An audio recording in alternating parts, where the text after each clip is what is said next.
this motherfucker jumping, who gon' take it too far? I'm tryna see who pistol thumping, bullets light up the dark. Every time my body drop, it look like pieces of art. And with this chopper, paint the block up, nigga, call me Bob Ross. Hey, I'm who they wanna be, want me be the old me. New with me, just ride the beat, boy, Jag got the best of me. Yes, sir. What's good? It's your boy Dispatch here, back with another video. Today we got a controversial video, and it's about the NBA boycott. You know, I'm gonna give my thoughts on that and everything like that. But this was a video that came out earlier today, saying the NBA player decided to resume the season following boycott. Basically. So I'm guessing they don't decide they want to resume it after taking the 1 day boycott after what happened in Wisconsin. So in my honest opinion, I side with the players in the fact that they stood up together. It wasn't just no one team did it and sat out. It was all the teams came together and they all did it as a group. So I respect everybody who did that, you know, knowing that it has, you don't know what the repercussions gonna be as far as, you know, y'all not playing and y'all decide that y'all not gonna play. I'ma just say the police could have went about that way different, right? At first I didn't even watch the video. I really heard that he got shot 7 times, which was wild off my mind off rip, because what did he do to get shot 7 times? It wasn't like it was one shot, but it was 7 shots that was into his back with his kids in the car, you know. And then I watched the video yesterday, you know, he going to his car not knowing what he gonna get. We don't know what he got, you know, not knowing if he got a gun or something else and then go back, but whatever. Regardless of that fact, it was multiple officers there. There's no way there should have been 7 shots fired in his back. That's being 100. There's no way, because at the end of that video, it was already the other angle that I saw, it was already like 3 cops there. You telling me y'all can't get one man down? That y'all let him go around the car? And y'all had to shoot him 7 times in the back because y'all really couldn't stop him? And now all of a sudden tasers don't work? And then the situation with the 17-year-old, I saw the video on him too, shooting people in the middle of the street, and the police ran right past him. Like, yes, I understand black on black crime is big, right? Which is stupid in my eyes because a lot of kids die every day. Innocent kids dying every day due to stupid stuff, right? But that's not finna help justify this 17-year-old and these people going out with guns and assault rifles saying they protecting their community, but just shooting any and everybody. It's not like they going out just targeting black people. In the video, the 17-year-old is just going out. He's on the ground in the video, getting up, just shooting, and then running down the street. The 2 cops run right past him, like they don't see him with the big ass assault rifle, running down the street.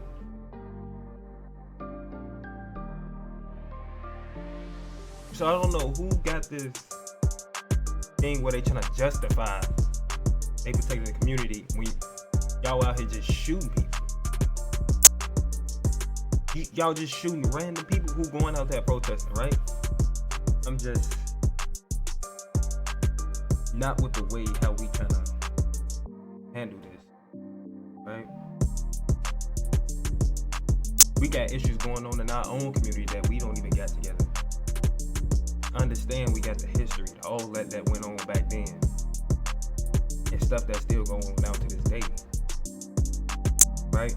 I'm not gonna justify any of what they, you know, what's going on with police on black violence.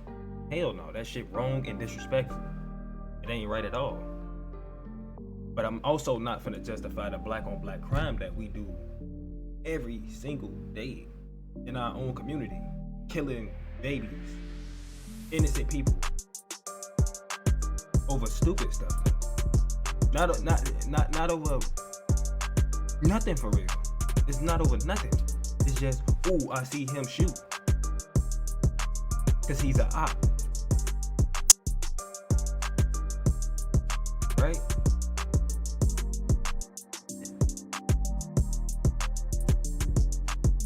We gotta get it together on both sides. That's all I'm saying. I'm not justifying nothing at all. Cause either way on both sides is bogus.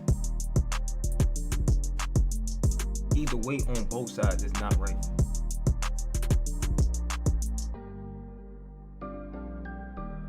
Yeah, we could protest. We could do all that. That's wonderful. Do all the protesting, everything. But we also gotta start with our own community. People gotta start speaking up on that shit too. Stop letting that shit slide too. It might not have equal barrier or whatever y'all want to. Bro, we losing little kids every day just to random gun violence. Right? Ain't nobody screaming, ain't nobody hollering, ain't nobody doing none of that. So there's gonna be a controversy with it. Right? Might be a lot of cutting in and out. Let's get right into it, man. Get right into it.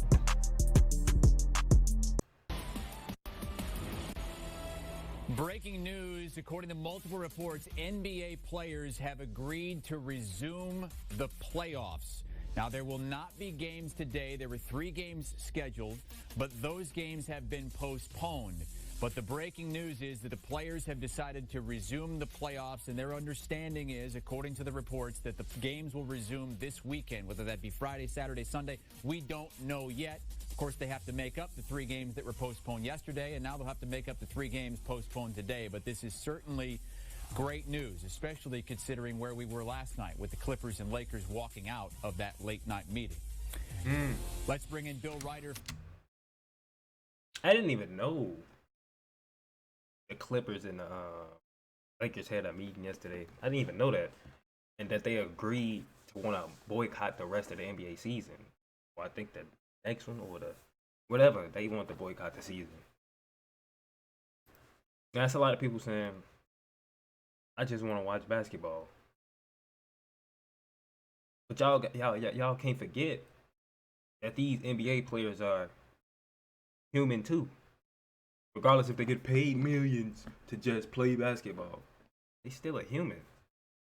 They the only ones who can have a voice for real. But people, but people who don't have a voice, right? Who can't say nothing, who don't have a platform to really use or talk to people. So I salute them for that. Because not a lot of people can speak up, and they got the power to do it.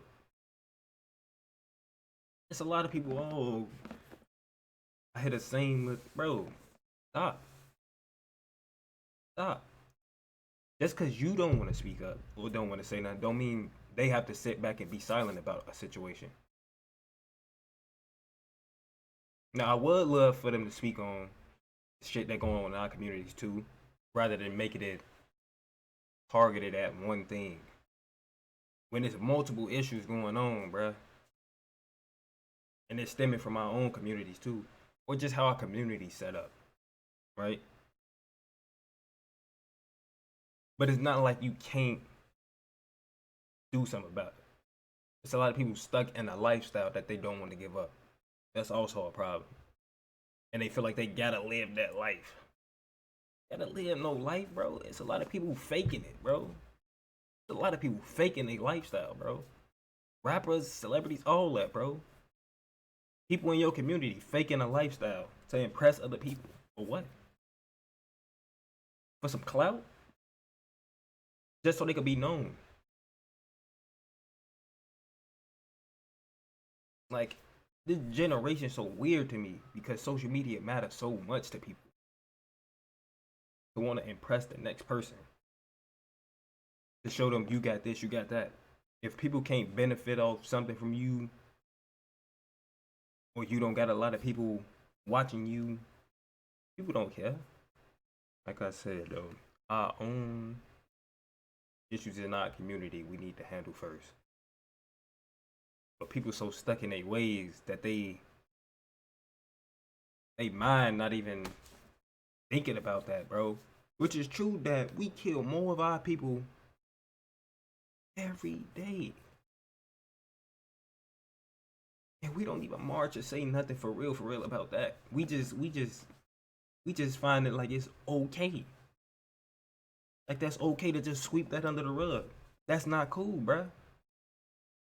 Why we sweeping up all these little kids dying every day? These innocent people getting shot every day for dumb stuff. Oh, he bumped me at a party. Oh, he with another gang. He ain't with me, so I gotta. How that get swept under the rug? I'm not even finna lie to y'all. It's a lot of clips of me talking everything, bro. I knew I was gonna rant once I seen what happened. This title.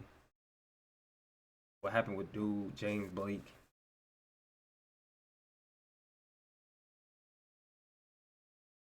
It's really just, it's just too fucking much going on in this world, bro. Too much. Floods, hurricanes, corona, police brutality, black on black violence.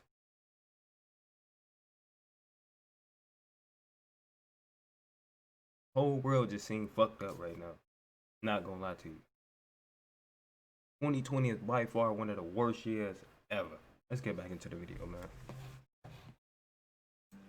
From the left coast, very close with the Lakers and the Clippers. Bill, this is great news for NBA fans because last night, a lot of people went to bed wondering if this was the end of the season with LeBron, the Lakers, the Clippers all walking out. How did we get to this point? Yeah, it really is great news. And I think the short answer is, in what has been a very emotionally difficult situation for most of the players in that bubble, with what we've seen on the streets of America and the fact that they've been sequestered away from any ability to make a difference, there was a sense with folks that I texted in the bubble last night that people were emotionally exhausted and they wanted to, many of them wanted to resume the season, but they felt like a late night of either getting some sleep or in some cases having some conversations in a less volatile situation, smaller groups might lead to a breakthrough, and I think that's exactly what's happened this morning. What is it that you're hearing the players want specifically from the ownership groups of each team? Because we heard LeBron say that, look, we just want to see more from our owners. Yeah, I mean, this is a difficult thing for the owners to deliver on, and I think That is true. That is true.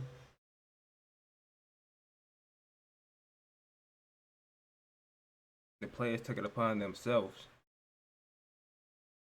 to say something because the owners don't say nothing. That's what you get, though. If you don't say nothing, they will. that's part of the reason the players did what they did.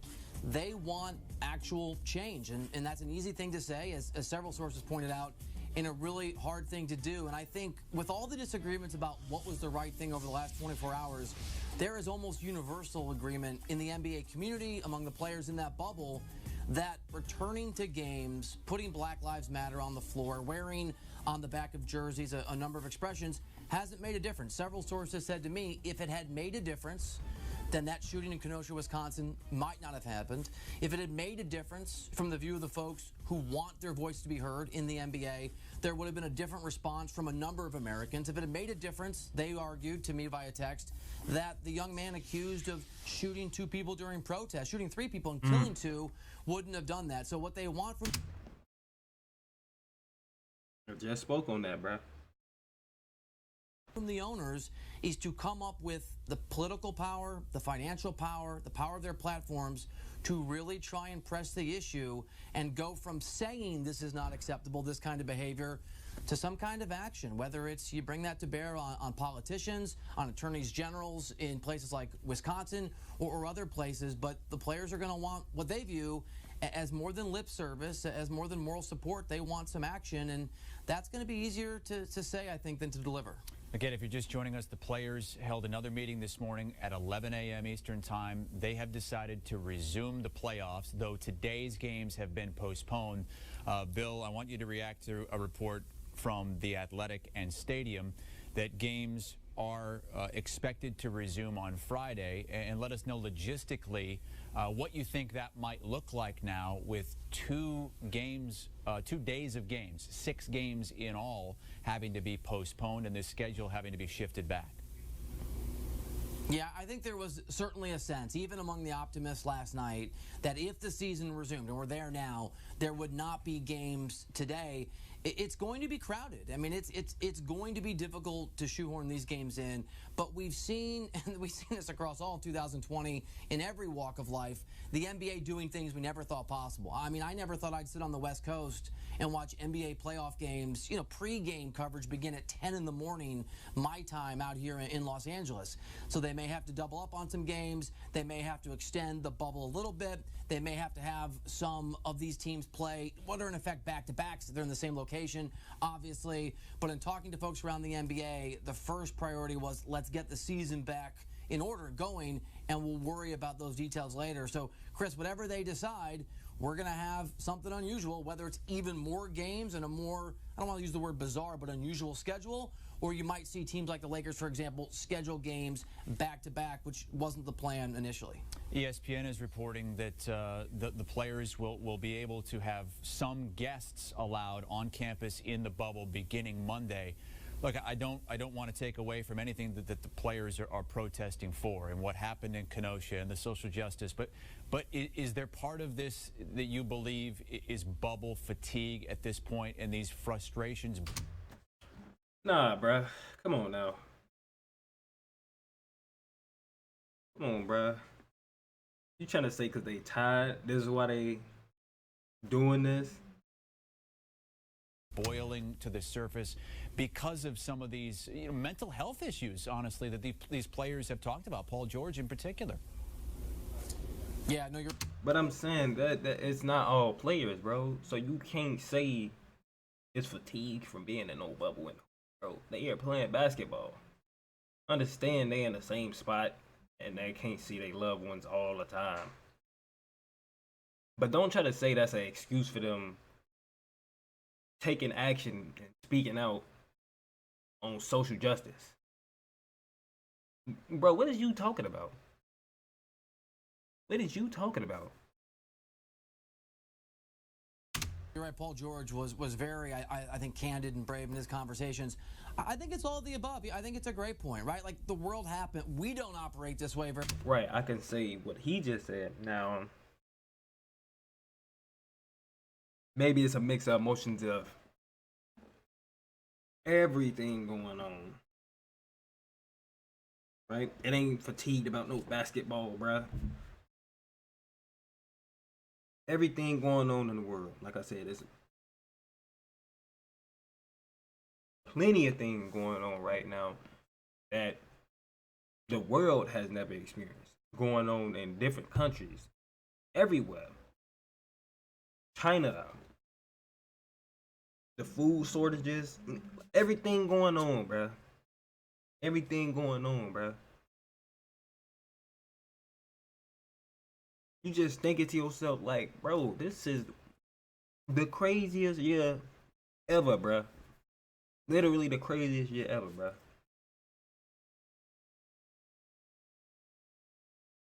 And I'm still expected to go out there and hoop, right? That's the mind of an NBA player, right? Millions of things going on. Cops killing blacks, blacks killing blacks. Violence up. Corona, lockdown, blah, blah, blah. All this shit going on. Probably just going on through their head. And I'm going back to hoop. And then something like this happens.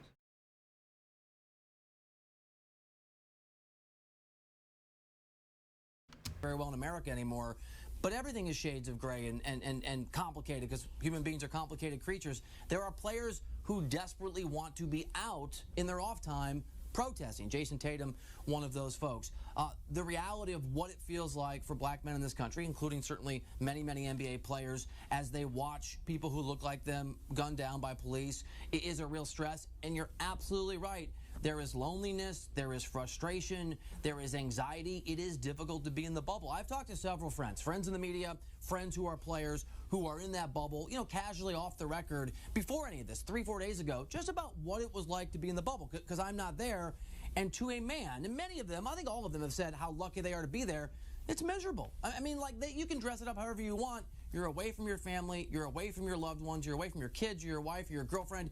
You can't go anywhere. And in 2020, for all of us, that's felt remarkably claustrophobic. It's been amplified 1,000 times for everybody who's in that bubble. So I think you're right. This is like dealing with a real personal crisis when you haven't slept in 3 days, when you're miserably stressed out, when you're overwhelmed. That's how it's been for everybody in that bubble. And I think it's probably contributed, I wouldn't say to the actions of NBA players, but maybe the candor of NBA players. As you get more and more frustrated, whoever you are, whatever your walk of life, you have a tendency just to See, he said it way better. He said it way better. say what you think, and I think that's part of what's been going on. Last night we had those two teams walk out of the meeting, LeBron and the Lakers, Kawhi and the Clippers. Sometimes just sleep on it, come back in the morning, come together, try to get the issues resolved. That appears to be what happened with the NBA as they meet this morning at 11 a.m. Eastern time and decide to resume the postseason. Stadium reporting likely on Friday with the 3 games postponed today. Bill Ryder will be joining us throughout the afternoon as we continue to break this down. The NBA returning to play for a second time this summer. Do you want a sports network that... All right, y'all, man. Oh, baseball did it too. Oh, yeah, man. I told y'all it's gonna be a controversial video. I ain't got no problem speaking my mind.